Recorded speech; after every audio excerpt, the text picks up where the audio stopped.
We're very pleased today to welcome Judge Doug McCullough. He is going to be talking to us about his new book, Sea of Greed, the true story of the largest drug bust in the history of the United States. Judge McCullough is currently at the North Carolina Court of Appeals. Prior to that, he spent 30-plus years in law, serving on both sides of the bench. During the 1980s, he was a federal prosecutor in Raleigh, back when drug smuggling off the North Carolina coast was at its height. The book, Sea of Greed, is the account of the drug seizures that eventually led to the takedown of Panama's notorious dictator, Manuel Noriega. So please welcome Judge Doug McCullough. Focus on the left side.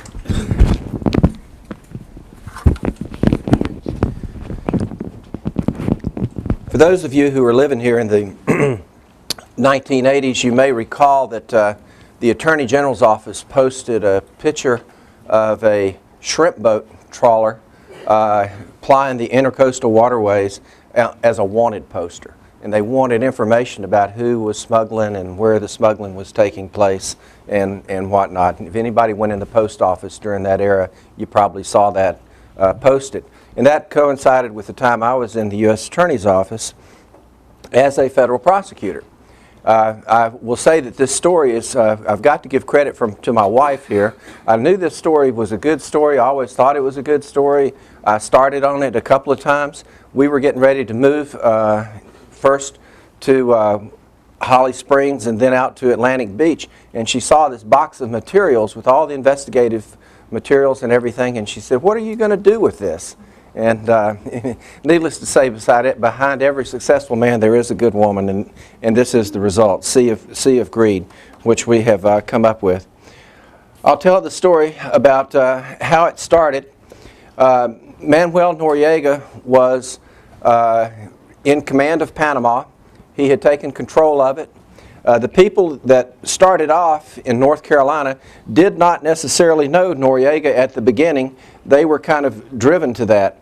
And what happened is this boat right here, which was actually called the Lady Marcette, it has a false name on the stern, the Bobby M. of Wilmington, was stopped by two Coast Guardsmen on July the 7th, 1982.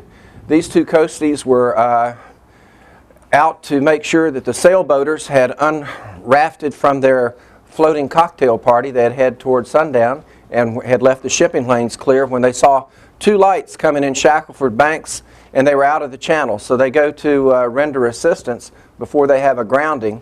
The first boat they found at the beginning at the entranceway to Taylor's Creek in Beaufort, and remember this is the era of Saturday Night Fever. They had a Colombian on board and stacked heels, silk shirt, and gold chains, obviously out of place in our neck of the woods. And they got the runaround from these fellows, but by that time they had realized another boat had been following that boat, and it had gone by, and they wanted to check it out because it was much larger, and it was this one. They had some conversation with the captain, realized he was not really a shrimper. First of all, one of the Coast Guardsmen happened to be from Wilmington and know that Wilmington is not a place where the shrimp boats are based in North Carolina. It's too far from the inlet. Out by Carolina Beach you might find some shrimpers, but not in Wilmington. And then he didn't know anybody in the Wilmington waterfront community with whom this Coast Guardsman was familiar. So one of the men boarded the boat, realized that this was out of the ordinary because of the electronics on board, heard a shotgun make that distinctive chunk as it racked around to his rear, where he would have no opportunity to do anything if he tried to be a hero. So he acted as if he had heard nothing, backed away. Today when we don't have cell phones, they had to go find a landline and call for support. By the time they got back, they found the boat empty with 29,000 pounds on board. I was placed in charge of the investigation as the first assistant in the U.S. Attorney's Office. We got a lot of clues out of that, but for 4.5 years, thereabouts, we didn't really have anybody we could indict. Whoops, a little faster than I wanted there. Our investigation found out that it had been financed by this man, Doc McGee. He was the financier. He was a drug smuggler from Florida and the Gulf Coast. He stepped into the legitimate world about the time we got on to him and was the manager of Bon Jovi and Motley Crue at the time that I indicted him. I'm on record in that and quoted in that magazine as saying he ought to go to jail. Some of you who were living here at the time may remember that Judge Britt decided, the federal Judge Britt, decided that he should give 3 anti-drug rock concerts as a way of turning this country around on the issue of drugs. We know how that worked out. Judge, in the news just this past week? He may be. He managed Bon Jovi, Motley Crue. He has gone on, and they have split, as people in Hollywood tend to do. He was then managing Kiss, and I frankly don't know who he's involved with, but I know he's still in that milieu. It turned out that the money was used by these 2 characters with plus one other man from Detroit named Michael Vogel. The one in the suit and tie in custody is Stephen Kalish. He was a high school marijuana seller from Houston. Lee Rich was pretty much a playboy from the Grand Caymans. They got together and had a very sophisticated organization. Their missions were planned by Navy SEAL. Using military planning. They had radio silence. They had protective fans flown by airplanes driven by off-duty airline pilots who would go down the islands, rent a plane, and fly out to make sure there were no naval patrols that would interdict them. The only thing they didn't know was that at North Carolina in July, it's shrimp season. Not a good time to come in. Marine Fisheries Board and everybody make sure they pay their license fees. This is a picture of the offload site. As you can see, for miles, you can see on either, back in that day, you could see on either side of the intercoastal waterway in an area called Adams Creek by the locals that this was pretty rugged territory. It was much like it was in the 1700s when Blackbeard would come down there. And we've had smugglers and pirates along our coast for a long time. I'm happy to say with modern progress, we can't do that anymore because on the other side now there's about $40 million houses overlooking the intercoastal waterway, and somebody would be walking their dog at 2 o'clock in the morning and wondering what all those men are doing chunking bales out of a fishing boat into some waiting trucks that were just behind that. The land is owned by Weyerhaeuser. It's still owned by Weyerhaeuser. Weyerhaeuser took some profits on the land they owned on the other side and sold off the housing lots, but they had a fish camp in there. The fish camp was managed by a custodian who was the mayor of Atlantic Beach, and he also got prosecuted in this. This was the only load that was ever interdicted by law enforcement. This group did another load right there in November of 1982 successfully and did 39,000 pounds that day. They did an ocean-going barge up the Mississippi River which landed north of Louisiana and Lafayette. They had 550,000 pounds that they took off the boat. They had 30,000 pounds of wet left in the scuppers. That made them $100 million in one fell swoop per man for the 3 triumvirate leaders. The salary schedule, you would probably find pretty good work. Low penalties at that time. The maximum penalty for importation was usually a 5-year jail sentence. So you can decide whether you would take a risk. For $15,000, you could chunk bales. That's just take the bale from the boat to the truck. For $25,000, you could drive the truck. For $50,000, you could be a crew member. For $250,000, you could be the boat captain. A lookout also got $15,000 to $20,000, depending on what was used. And the security man and the bookkeeper got $500,000 each, and then the rest of the profits went to the top. And like I said, those guys got $100 million. And that's where the need to go somewhere with that money stemmed. They had just like in the movie Blow, if anybody saw that, they had a house in Tampa loaded with money. You couldn't walk in it without a mask because money in that close a confine is toxic. They burned out 2 money counters that we found. They made contact with a Cuban in Miami. What's Jimmy Buffett's song? Everybody's got a cousin in Miami. And he knew how to get to Noriega. Stephen Kalish went in. He presented the general with a briefcase of about $300,000 in it at that time as an initial payment, and they laundered the money into Panama using the BCCI, a bank that got notoriety later on in its own right. Noriega was at the time being utilized by DEA and CIA. They had a saying at the time in the intelligence community, and Noriega is a man that can't be bought, but he can be rented from time to time. And they, at the higher levels of DEA and CIA, they were content to rent him and didn't really want this story to come out about Noriega being dirty and drugs. The witnesses that I flipped, I took them to Camp Lejeune, got the provost marshal to provide us a little security so we could have a little heart-to-heart talk about the war on drugs and why Mr. Kalish needed to tell us everything about Noriega. He flew Noriega to his meeting with President Reagan in the mid-1980s when he came up to visit him on Kalish's plane. Supposedly our intelligence agents didn't know that. A drug smuggler was flying Noriega around. He then flew him out to Las Vegas, my wife's hometown, for partying with showgirls after the meeting with Reagan was over, before flying him back. Kalish had a very close relationship with Noriega and other members of the Panamanian military, and actually bought a condo in downtown Panama City, which was frequented by them as an after-work place. They'd drop in, have drinks, he'd have hors d'oeuvres out, and things of that nature, and was really in the political high life of that community. I put that in because my wife's from Vegas, and that's where Noriega went. That's Ned Timmons, the guy who really kind of cracked the case for us in a way.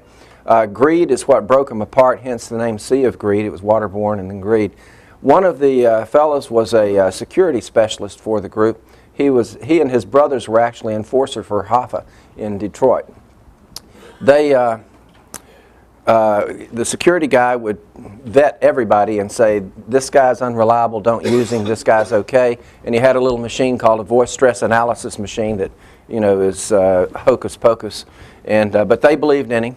And if he said the guy couldn't work for him, they threw him out and wouldn't hire him. But if he said he's okay, they used him as an offloader, truck driver, whatever capacity he was being used in. His nickname was Shine. Shine was supposed to keep the barge from coming in when it did, because the guy in Detroit who had all the customers had airplane loads coming in at the same time, and he knew that barge was actually going to depress the price of marijuana on the market. They knew supply and demand, and that this was going to cost him money. Now, he was in on the barge also, but this was a separate load, and he got mad when Shine didn't do as he ordered him to do, and the barge came in, because the barge had to come in. It couldn't stop. You know, it was something that was beyond Shine's control. Anyway, he had Shine shot, but he lived.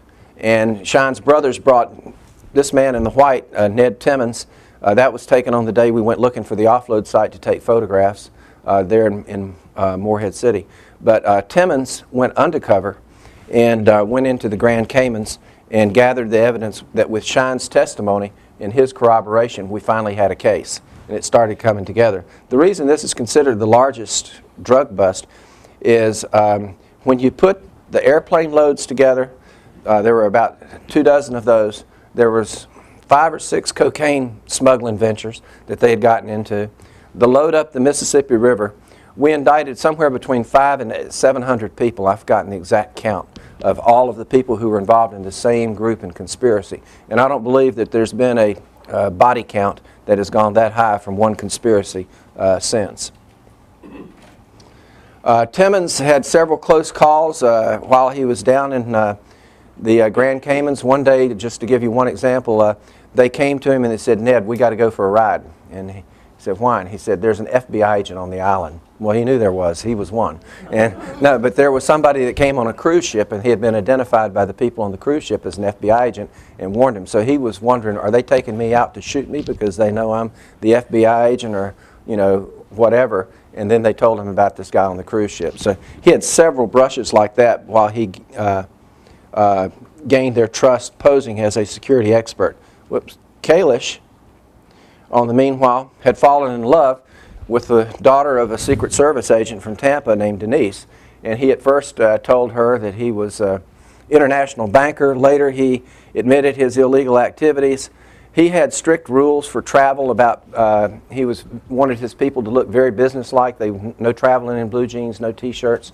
In a day when you didn't have laptops, carry a briefcase, put on a jacket, no tie, but at least appear to be traveling on some sort of business and keep to yourself and things of that nature. That's how he looked when he was a high school drug seller, and later he's cleaned up his act, and he was buying Learjets. He actually bought an airplane for the Panamanian Defense Force on time. He would make the payments, and they would he bought the plane, and then they made payments to him for the plane. Those payments were eventually forfeited to the U.S. government. But Kalish was left with some money. Vogel, Rich, and Kalish were all apprehended.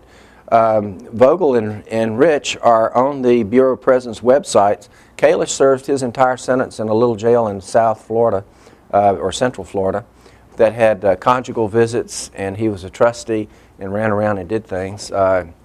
He testified against Noriega at trial, as did Rich. Rich was apprehended while he was leaving. Well, he had left the Grand Caymans. He went to Jamaica to the wedding of Heather Locklear and Tommy Lee, and was actually in her presence with Tommy Lee and his date, Miss Columbia, when he was taken into custody by the Jamaicans and then put on a plane out of the country and turned over to us. Of course, you know that Noriega, politically, this thing bubbled up. One day I got a call, you got to be in Washington tomorrow. Any clue as to what this is about? Well, I knew that Tampa didn't want us in the case, and they wanted us out. I thought, are we getting tossed out? I've got the mayor of Atlantic Beach and a whole bunch of local people that I wanted to indict, but Tampa just didn't want us messing around because we were, you know, the country cousins compared to the big city boys. And but no, it turned out that the whole case had bubbled up to the National Security Council, and Reagan made the final call, and he said, if he's indicted, if he's dirty, indict him. It was a simple Reagan-esque call that you would expect. Totally honest. So that pushed Noriega closer to Cuba, and there were a lot of incidents that built up to the provocative actions that eventually led to the invasion. We've gotten a little press locally about this, but the only other thing I'll say about the testimony is Kalish testified several places, not only at the trial, but also to the Senate on money laundering and narco-terrorism or narco-trafficking by state actors. And that's a subcommittee on investigations of the Committee of Governmental Affairs for the Senate. And we've attached that as an appendix to the book, not only to show that the book is true, but to show after you've read it and you read his testimony, you say, yeah, I saw everything he mentions in the book is in his testimony. And also to show you what a clever guy Kalish was, because he was served up softball questions by the senators, such as, Mr. Kalish, do you have any advice for the youth of America? So by the time he had finished testifying, he had U.S. senators eating out of his hands, giving him questions like that. So it kind of gives you an insight into the to the type of person it is. We eventually in North Carolina convicted well over 105 to 10 people out of our case. We had only a few people who were local. The former mayor of Atlantic Beach, the person who started the Net House restaurant, still owned by his family today in Beaufort. If any of you have been downtown Beaufort on the waterfront, and go down there and see the Net House. There's a martial arts instructor who's getting his copy of the book today. He teaches martial arts in Morehead City, taught it to the police department back then, still does. They all like the old boy. Bobby's a good old guy. There's a person who owned an alternator generator repair shop named Bugs Weatherington, who's local. And John Van Horn was a gopher. He'd run the lookout boats around and park them at different marinas and take care of details. And he owns the Ice House restaurant. So now you know some of the places I don't go to eat when I'm down there. But it was a pretty amazing time. At that time, as I've gone around eastern North Carolina, I tell people in the coastal towns that I've written a book, say, you ought to write about the one from our town, you know. And I said, maybe my next book I'll have to do an anthology of smuggling tales, because every coastal community in North Carolina had a coastal smuggling ring of one type or another that was really, really renowned. Just to show you that politics have been cleaned up considerably in North Carolina. The last sheriff of Brunswick County went to jail because of smuggling back in the 80s. His name was Herman Strong, and he was the sheriff for a good long while. He was taking $50,000 a load to make sure his deputies were on the wrong side of the county. Currently, the sheriff of Brunswick County, last sheriff of Brunswick County, is pending sentencing. His crime is lying to an FBI agent about whether or not his deputies were building yard signs while they were on the county clock. So, you know, there's a little degree of corruption that's different. And I'm not minimizing his use of political patronage people to do things like that. I'm just saying that there is a significant difference, and our institutions were really quite tried. There was a lot of bribery and corruption. We had a number of those kinds of cases in our office.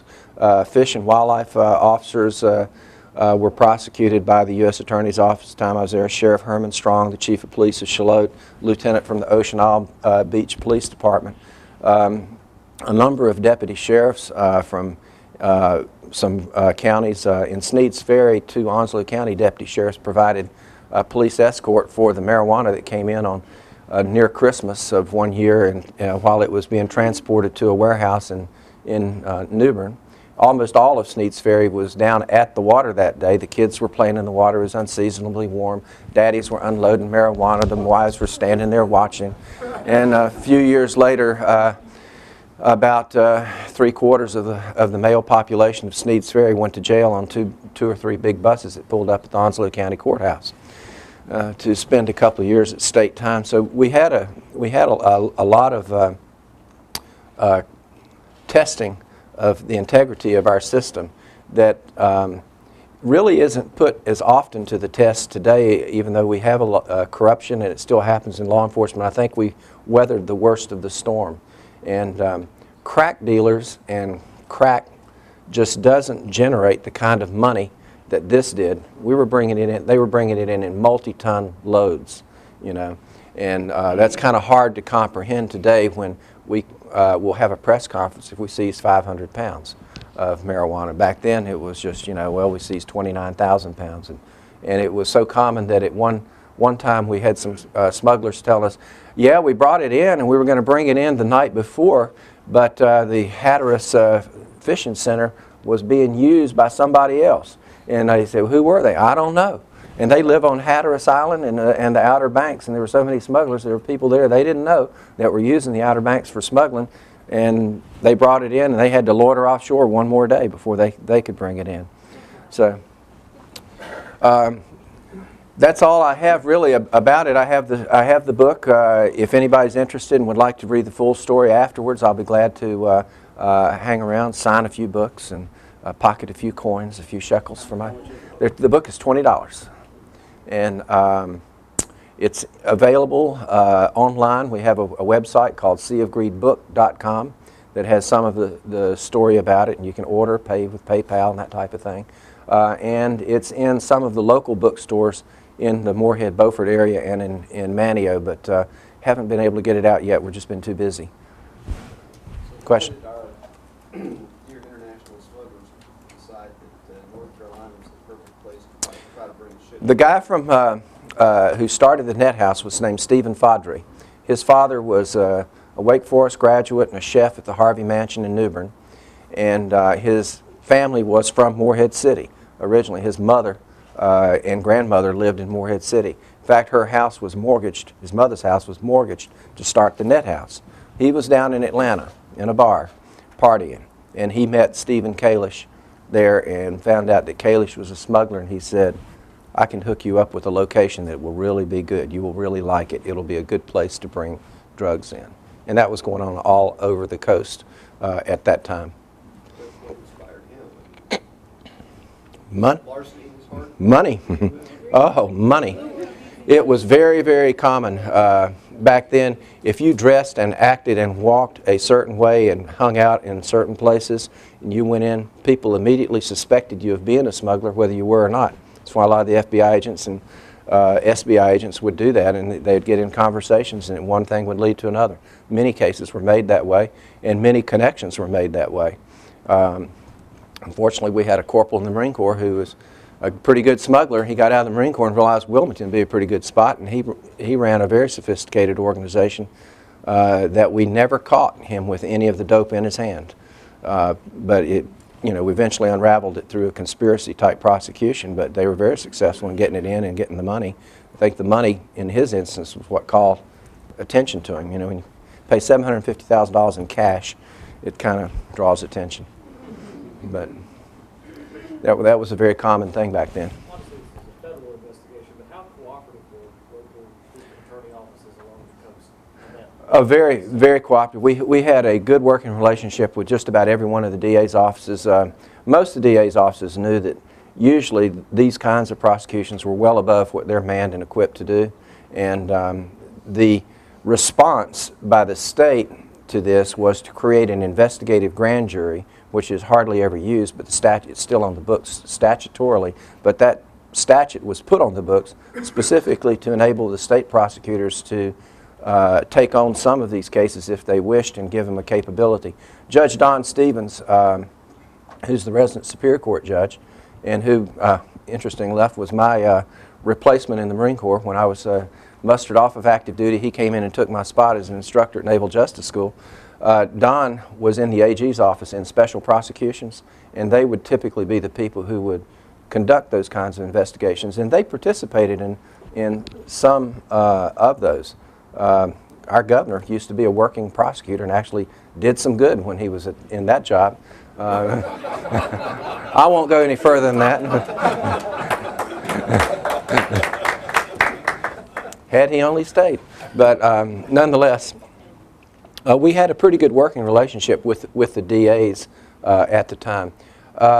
With local police departments and sheriff's departments, it was sometimes less dependent on what our trust level was for that particular agency. And some were good and some were not so good. The State Bureau of Investigation and the FBI, never any question. I don't know of a single SBI agent or a single federal agent from this area that ever went south. But state agencies, yes, quite a few. What was the main prosecution? You mentioned Tampa. Tampa had a prosecution of Kalish and Rich and Vogel, just like I did, and they prosecuted him on conspiracy. They had a few other Floridians that were involved in it. The question was, where was Noriega going to get prosecuted? And Tampa wanted it very badly. We had no shot in that because we didn't have a conspiratorial act even that could have been done because they had made all their money. The conspiracy was basically over with the Eastern District of North Carolina. They just had all this money that came from here that had to go into that. And eventually Miami was selected as the venue for prosecution, figuring that they had the most conspiratorial acts. And also I think that Maine Justice had a lot more confidence in the people in Miami who were on the trial team and the U.S. Attorney than they did those folks in Tampa. I explained more about some of their bizarre behavior from an insider turf fighting type thing than, but they were almost like they didn't really want it to work. Doug, were you ever at risk? Not from this group. They never had any. I carried a gun in that era and was until I left the U.S. Attorney's Office, actually, was a special deputy U.S. Marshal, so I could. This group didn't directly threaten me. There were some folks from down in Columbus County that I was a little concerned about. I'll go riding down there today, but not back then. Not without a squad of Marines or a few other agents. Were there any North Carolina bank money laundering issues that came up in this event? No. And remember, when I talked about the penalties, most of the Reagan-era reforms came well after these smugglers and made it tighter on them. You know, at the time we were doing this, you did not have a thing called a currency monetary instrument report that you'd have to file when you take money across state borders. Lawyers didn't could take cash and not have to report on a Form 9300, trade or business receipts of $10,000 or more. So none of that was here.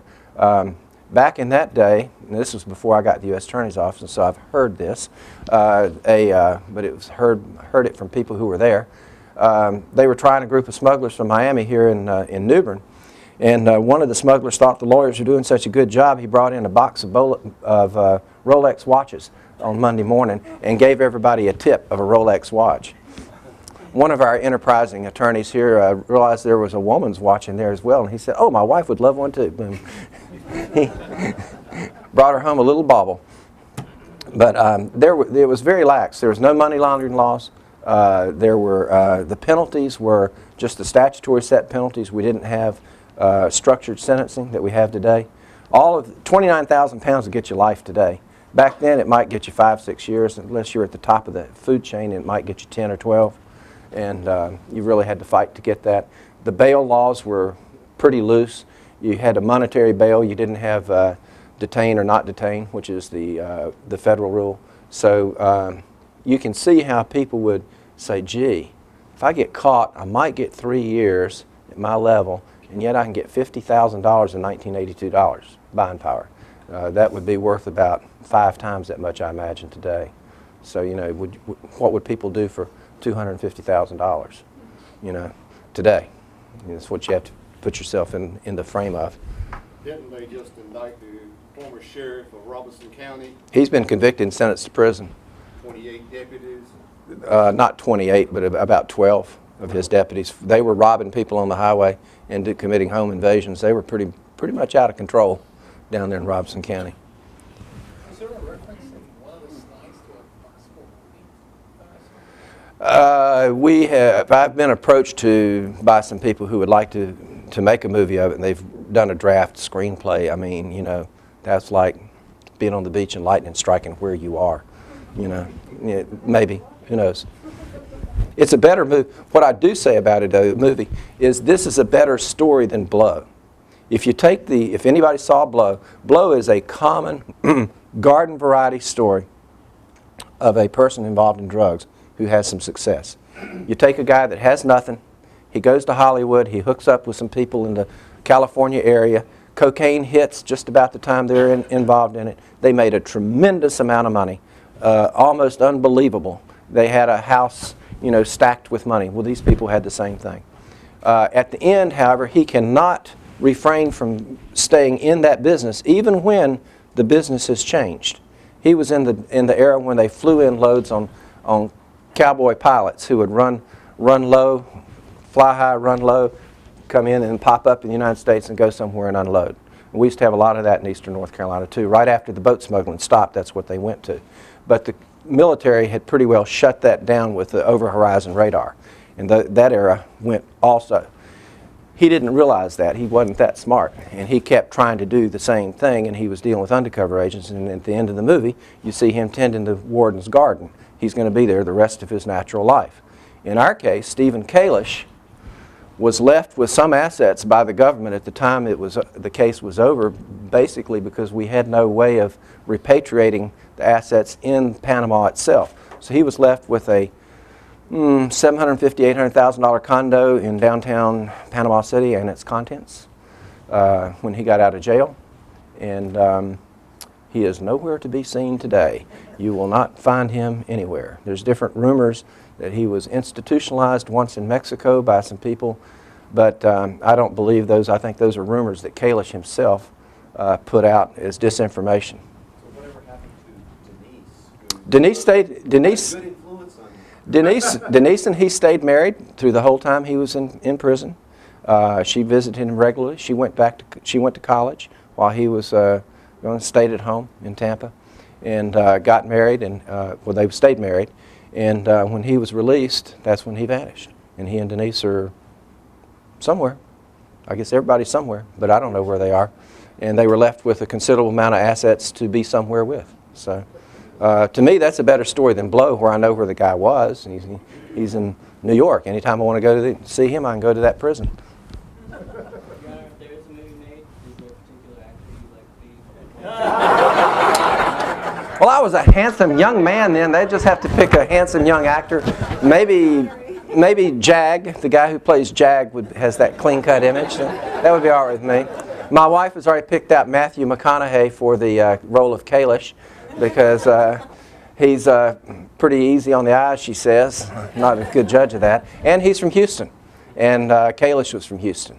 And his character has to kind of grow during the course of the movie. It might be hard for McConaughey. He's kind of a wooden actor, I think, you know. But What happened in Columbus County? Columbus County? I was the prosecutor in a series of corruption cases called Columbus County Corruption, or Cold Core for short.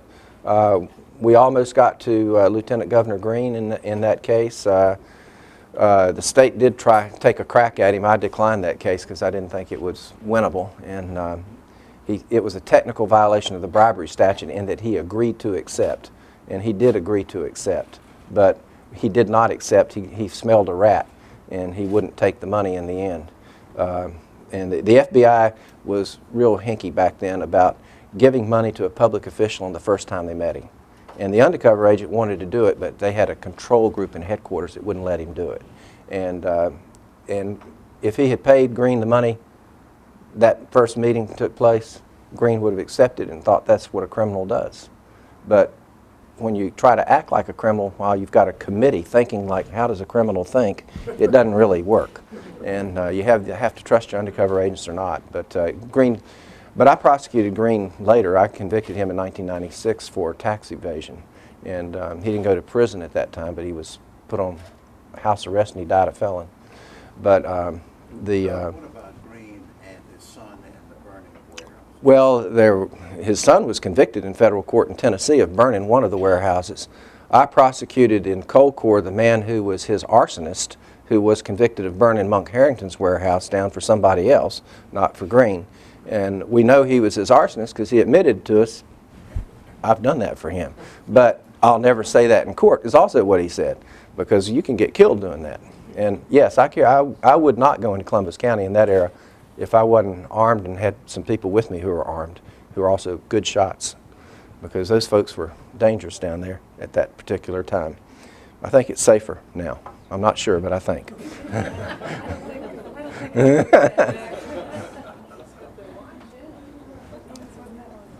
You mentioned the reduced instances of large seizures of drugs, I guess, in the area. Has, in fact, the importation and consumption of drugs decreased since the 80s, or has it remained constant or increased? Do you know?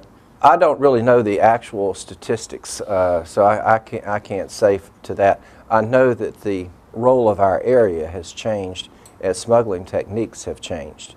And smugglers are very adaptable, you know. When they see something is not going to work, they'll switch to another track and try something else. And when that doesn't work, they'll switch to something else.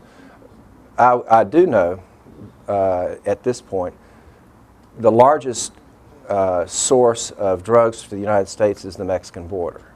And they come across the Mexican border. It's a training, normally new drug assistant U.S. attorneys are taken to the Mexican border on a field trip so they can get an appreciation. And they take them to the customs areas at one of the large border crossings. And you stand there behind maybe 15 to 20 entrance lanes to the United States with something like 40 or 50,000 cars coming through there per day, cars or vehicles, trucks. And you've got 2 people per booth and 1 dog handler for every 5 booths. And you say, this is where the war on drugs is. This is where they come in. Occasionally you'll read about a tunnel and whatnot. They still do boat smuggling, but different. They leave in open boats from Colombia and they head to the California shore across open ocean in fairly large go-fast pipe boats, Fountains or Donzis or something of that nature, can carry about 2,000 pounds more or less. 2 guys, lots of fuel, and you run as fast as you can and hope the Coast Guard doesn't see you. And that's pretty much what they do. Or they go from Colombia and go in a different route and come to Puerto Rico. And once they get in Puerto Rico, they've cleared customs. It's no longer a customs. That's where the United States Customs is. So then any shipments from Puerto Rico to the United States are domestic. And it's easier to conceal product in a domestic shipment. And the agency that does the monitoring and detecting for that is in Key West. It's a joint interagency type thing, and they do the monitoring and detecting. And I used to have reserve Marines who drilled there, so I've actually been in there and seen what they do, and you know, it's a high-tech gee whiz type place, and everything. But that's pretty much the kind of smuggling that goes on today in large amounts. Occasionally you'll hear of a ship's crew member or somebody on a ship's crew that they'll always turn somebody for anything. If I can get 20 kilos in through you because you're a cook on a ship, I'll do it, you know. But when we're talking multi-tons and and things of that nature, you're going to have to try and get it across in bulk.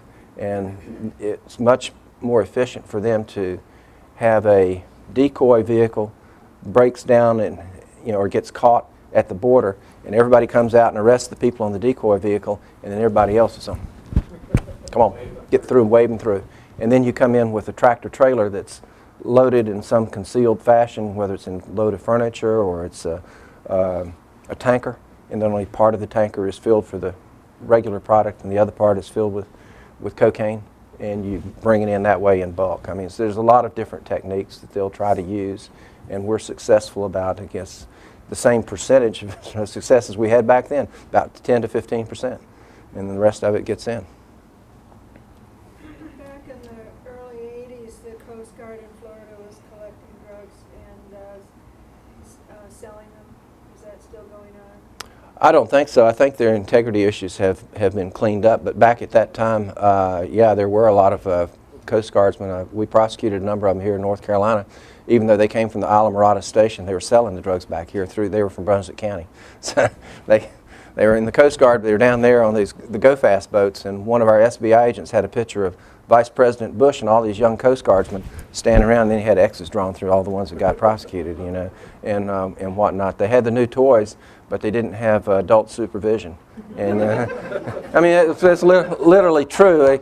I'm a former Marine, retired, but they had 18, 19-year-old kids with Go-Fast interceptors running around at night, and you might have 20 of them, and they had one officer overseeing all of them, one staff NCO overseeing all of them, and they never left the station and didn't go on the boats and didn't go on the raids.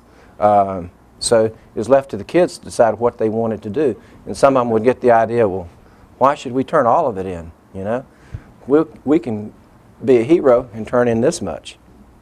And that's pretty much what happened back then. It was, like I say, lack of adult supervision. Judge, I don't mean to get all libertarian on you, but is it all worth it?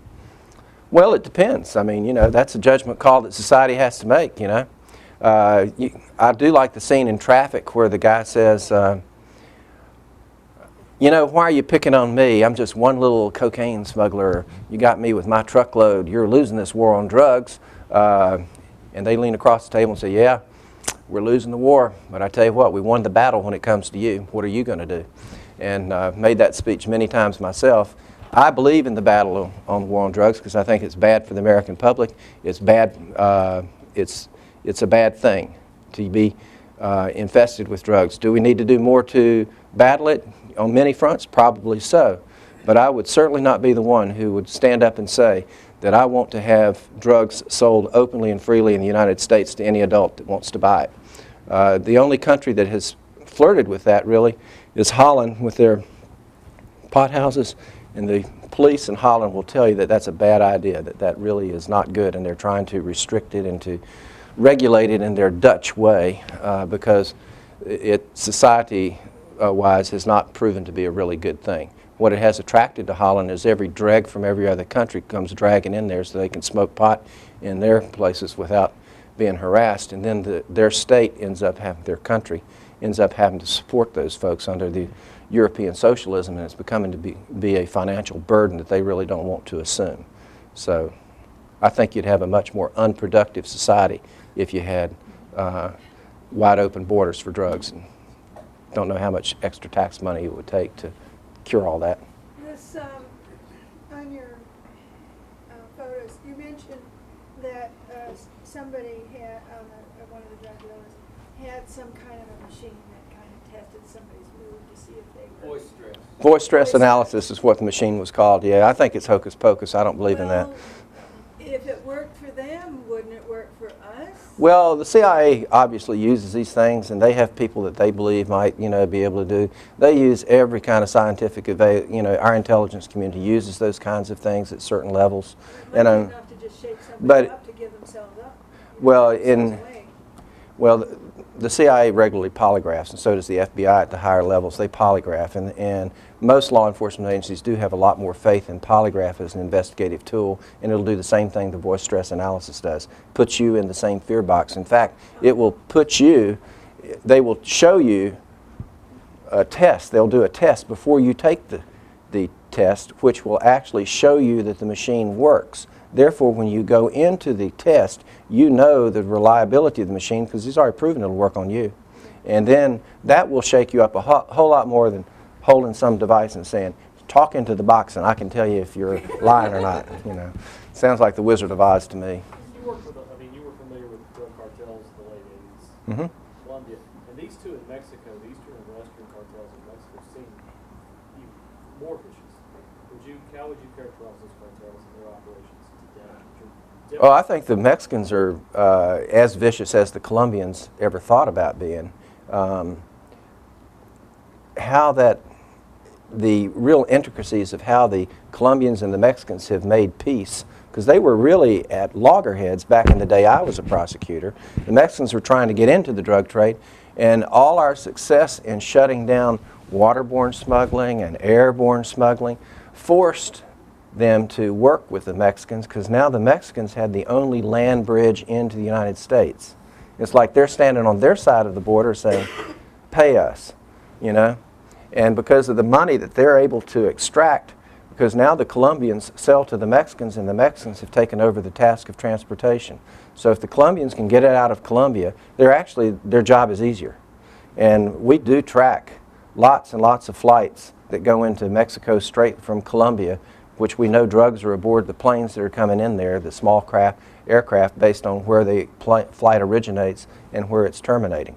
So we know those are drug flights, and the Mexicans do absolutely nothing to stop it because of corruption within their country. And then they transport it, and the Mexicans have taken over the difficult task, really, from the Colombians, because the Colombians now get it from Colombia to Mexico, we get paid. That's pretty easy.